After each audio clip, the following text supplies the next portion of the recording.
Hey Book Dragons, welcome back to my channel. Glad you could be here. Today I have a book review for you. Let's go.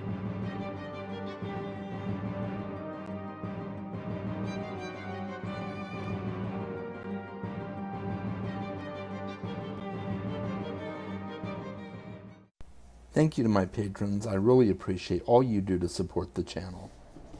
Today I am doing a book review for A Darker Shade of Magic by V.E. Schwab. I'm going to tell you a little bit about the book, but long story short, I love the book and I can't wait for you guys to experience it as well if you have not already. So let's get right to it, okay?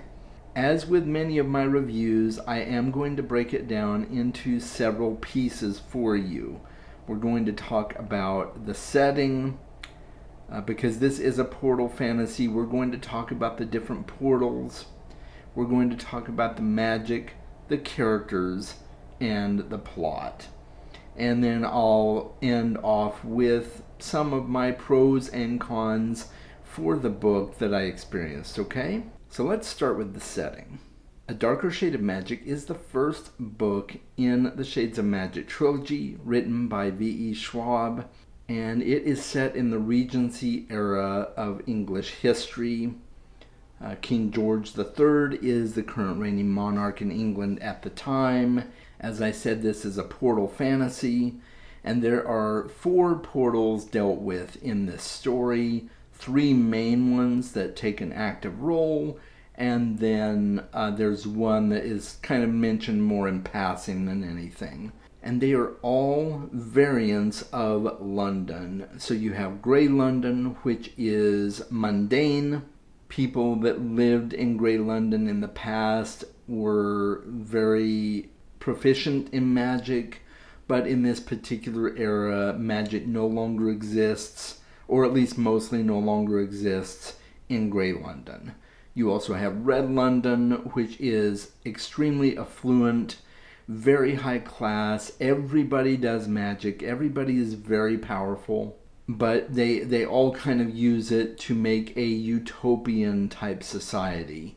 And then you have White London, which is very powerful as well in the magic arts, but it is only the ruling class that is able to use magic and is allowed to use magic, and they use it as a way to control and manipulate people and keep themselves in power. And then you have Black London, which is featured in the book, but it is mostly talked about in passing or in terms of what it used to be, because people in Black London got so enamored with the powers of dark magic that it completely destroyed and eradicated pretty much all life in Black London. And the gates were closed to Black London, the portals were closed rather, and nobody goes there. And all of these worlds are connected by portals that can be made, but there is one major portal that connects all the Londons. Each London has a few different features from other Londons, but they all hold one major feature in common, and that is the River Thames. And that is a great source of power for all of the different Londons. So now let's talk about the magic. There is your basic everyday magic, healing spells and potions and all those fun things that are practiced by different practitioners of the arts. You also have blood magic, which only a select few can use, and we'll talk a little bit about that. And then you have desire magic, and this is a very dark black magic that responds easily to the whims of any person that gets a hold of a way to use it. It responds eagerly to the person's will. It feeds off of their will and their desires. It is the most powerful magic in this world, but it is also highly combustible, highly detrimental, as you can well expect, because this magic takes control over people. So let's go ahead and move on to the characters. And I'm only going to touch on a few of the characters, the ones that really stuck out to me and had a major influence on my enjoyment of the series. And we're going to start with Kel. Kel Marish is one of the main characters in the story, and he is an adopted prince in the kingdom of Arnis, which is Red London. That's the name of Red London. And he has been adopted by the king and queen there because he was an orphan and his kind really pretty much no longer exist. He is part of the Antari race, and he possesses the unique ability to create portals using blood magic. So if he slices open his palm and takes the blood and draws certain symbols on walls or doorways or things like that, he is able to use those to travel between different points in each London he goes to, and he is also able to use his magic to utilize the Thames to travel between Londons as well. Then you also have Rye Marish. Rye is his step-brother, and Rye is the actual crown prince of Arnis, and he has a very intriguing and intoxicating personality. Everyone seems to love him. Everyone wants to shower him with praise and gifts, and they can't wait until he eventually takes the throne because he is an extremely desirable ruler. And then there is Lila Bard. She is a thief, and she has a run-in with Kel early in the story. She is from Grey London, and she is mundane, or at least it very much seems that way still, even at the end of the book. She doesn't necessarily have magical powers that we know of, but she does have an extraordinary amount of luck, it would seem. And so yes, she is a thief, and that is how she makes her living, by stealing and taking opportunity with people that she thinks just don't need some things, and she's willing to take them off their hands. The primary antagonists in the story come from White London. They are Athos and Astrid Dane, and they are the co-regents ruling over White London. And when I mean ruling over, they are ruling over it. They have used their magic powers to usurp the throne and control it with an iron hand. So they are very much power thirsty, and they will do anything they can to get their hands on more power so that they do not run the risk of losing their throne. And to aid them in their pursuit of keeping the throne, they have magically enslaved another Antari, like Kel, named Holland. And Holland has a mark upon him that allows them to control him, and so he in turn becomes another main antagonist in this story. He and Kel know each other, but Holland is making plays behind the scenes to do things that will secure the reign of Athos and Astrid. So now let's talk about the plot.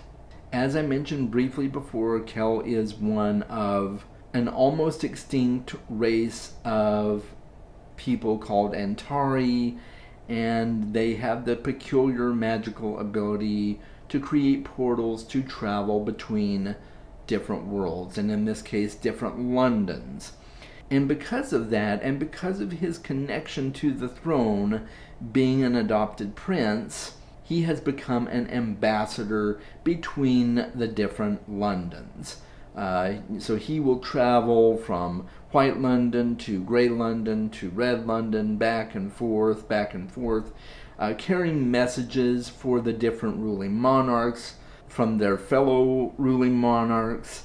The only one he doesn't visit is Black London, because it is pretty much dead at this point, and you do find out a little bit about why that is, but it doesn't go into a whole lot of detail. And not only is he an ambassador, but he also is a smuggler. So he will take different things from different Londons and bring them back for people to other Londons. So, he's carrying it across the border, if you will. And this has been expressly forbidden, just in case it messes up the worlds. It's been expressly forbidden not to bring things from one London to another, but he does anyway. He tries to bring small stuff so that he will, hopefully not get noticed and it won't make too big of an impact on existence. And so he will bring magical trinkets back to people who are willing to pay top dollar for trinkets from a magical world, especially to Grey London, because Grey London is, of course, mundane. They don't have any magical abilities, but they're always curious to get some magical artifacts that they think might help them gain those non-existent magical abilities. And one day, as he is leaving White London, he is approached by someone to carry a package back to Grey London from them, because they have family in this other London, and they just kind of force it into his hands. And he feels a slight thrum of power, but doesn't think anything of it, and he puts it in his pocket. And when he gets back to Grey London with it, he encounters a thief by the name of Lila Bard.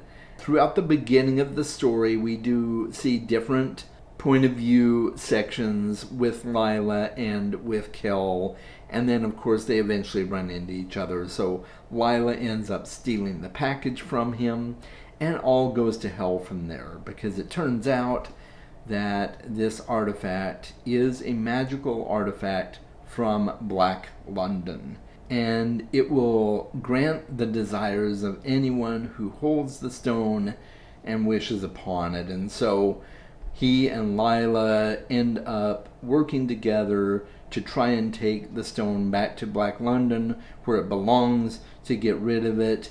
And that's all I'm going to say about it, because all kinds of shenanigans ensue, and I just want you to read the story to find out what happens.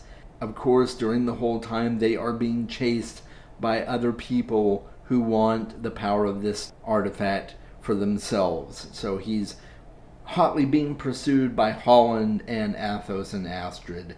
And so, as you can imagine, it just escalates further and further as they are on their journey to try and take it back home. And it's just a fabulous ride, guys. I had so much fun reading this book.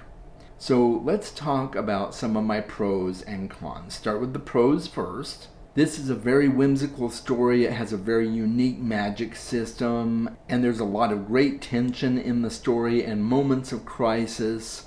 There's a lot of great interplay and witty banter between Lila and Kel, and they're such a wonderful duo to watch them work together and learn about each other. It's just really, really cool, and I think it added a lot of strength and depth to the story. As for a debut novel in a series, this was really, really good. There are a few cons as well.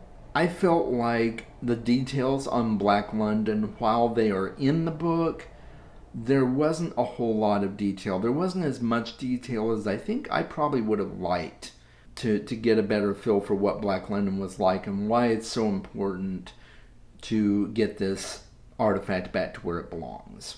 And its magic is very much still a mystery.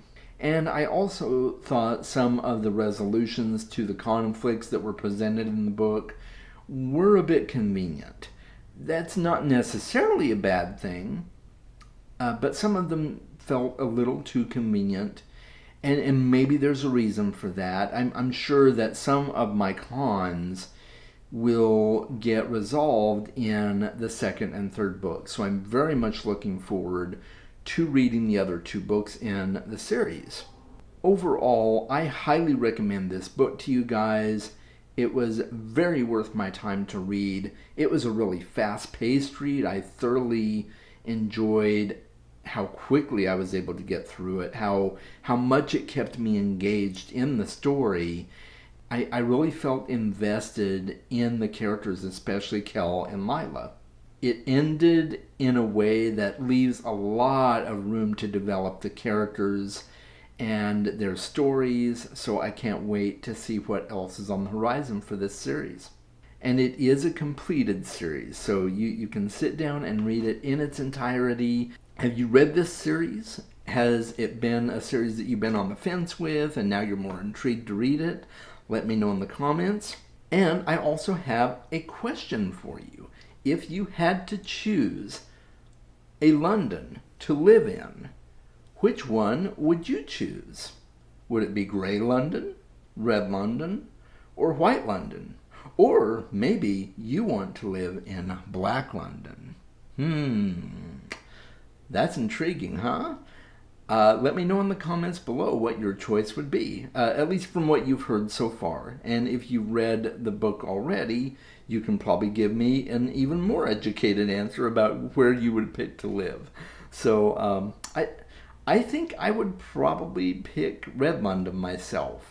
I like the whole utopian vibe that they created this whole society of magic users, and it's just commonplace. I think that's kind of cool. I already live in a mundane world. You know, magic doesn't really exist. Or, well, maybe it does. Still out to lunch on that one. Alright guys, thank you so much for watching. I really appreciate you giving me your time. Make sure you are reading more books. I'll talk to you soon.